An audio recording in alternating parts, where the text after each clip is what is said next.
तो दोस्तों आजकल इंडिया से स्पेशली साउथ इंडिया से बहुत सी ऐसी न्यूज़ आ रही हैं जहाँ लैंग्वेज को लेके बहुत सारे कॉन्फ्लिक्ट्स हो रहे हैं। बैंगलोर में नॉर्थ इंडियन से बोला जा रहा है कि कन्नड़ बोलो वरना जाओ यहाँ से।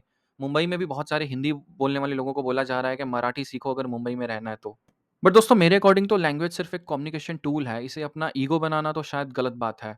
ये लैंग्वेज का बैरियर कॉर्पोरेट ऑफिसेज में भी दिखाई देता है। बहुत सारे लोग हैं जो ब्रिलियंट आइडियाज़ को सोच तो लेते हैं बट चुप रहते हैं क्योंकि उन्हें कई बार ऑन द स्पॉट अपने आइडियाज़ को दूसरी लैंग्वेज में एक्सप्रेस करने में हेजिटेशन होती है। अब मान लीजिए एक बंदा हिंदी में सोचता है, तो कई बार रियल टाइम में वो अपने आइडियाज़ को इतनी जल्दी ट्रांसलेट ही नहीं कर पाता है। फिर उसे लगता है कि काश सामने वाला बंदा भी मेरी लैंग्वेज को समझ पाता। वैसे तो दोस्तों दुनिया में 7,000 से भी ज़्यादा लैंग्वेजेज़ हैं, बट 20 से ज़्यादा ऐसी भाषाएँ हैं जो दुनिया की मेजॉरिटी पॉपुलेशन बोलती है, जैसे कि इंग्लिश, चाइनीज़, स्पेनिश, हिंदी। अब जहाँ बड़ी-बड़ी companies like Google, Microsoft language barriers को हटाने में लगी हुई हैं, वहाँ हमारे देश में तो पता नहीं क्या ही चल रहा है। बड़ी-बड़ी टेक कंपनीज़ इस इश्यू को रिज़ॉल्व करने के लिए बहुत सारी इन्वेंशंस बना चुकी हैं और ऑलरेडी उनके पेटेंट्स भी ले चुकी हैं। तो चलिए दोस्तों अब हम बात करते हैं कुछ ऐसी ही इंटरेस्टिंग इन्वेंशंस के बारे में और जानते हैं कि फ्यूचर में क्या आने वाला है।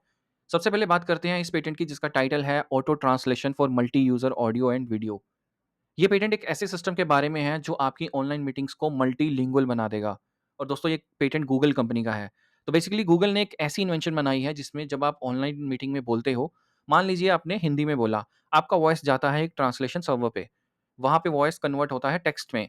फिर ये टेक्स्ट ट्रांसलेट होता है दूसरी लैंग्वेज में जैसे इंग्लिश, फ्रेंच या जापानीज़, डिपेंडिंग ऑन के दूसरे पार्टिसिपेंट कहाँ से हैं और उन्होंने किस लैंग्वेज को सेलेक्ट किया है। और फिर उस ट्रांसलेटेड टेक्स्ट को दोबारा ऑडियो में कन्वर्ट करके उन तक भेज दिया जाता है। तो एक कॉल में आप हिंदी में बात कर रहे हो और रियल टाइम में सामने वाला आपकी बात को इंग्लिश या चाइनीज़ में सुन रहा है। सोचो दोस्तों ऐसा सिस्टम सिर्फ बिज़नेस मीटिंग ही नहीं बल्कि education sector, customer support, medical consultation ये सारी फ़ील्ड्स में बहुत ही यूज़फुल है।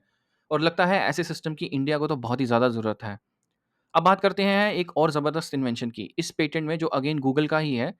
सोचिए कि कोई 5 लोग एक वीडियो कॉल में हैं, सब अलग-अलग कंट्री से हैं, सबकी लैंग्वेज भी अलग है। तो सिस्टम एक वर्चुअल पार्टिसिपेंट को मीटिंग में डाल देगा, जो सबकी बात सुनता है, लैंग्वेज डिटेक्ट करता है, ट्रांसलेट करता है और सबको उनकी लैंग्वेज में ही समझाता है। ये वर्चुअल पार्टिसिपेंट एक रियल टाइम इंटरप्रेटर की तरह है। मतलब आपने कुछ हिंदी में बोला, सिस्टम ने आपकी लैंग्वेज को डिटेक्ट किया और इंग्लिश पार्टिसिपेंट को इंग्लिश में ही सुनाया। अब ऐसे बहुत सारे इन्वेंशंस में एमएल यानी कि मशीन लर्निंग का यूज़ भी हो रहा है।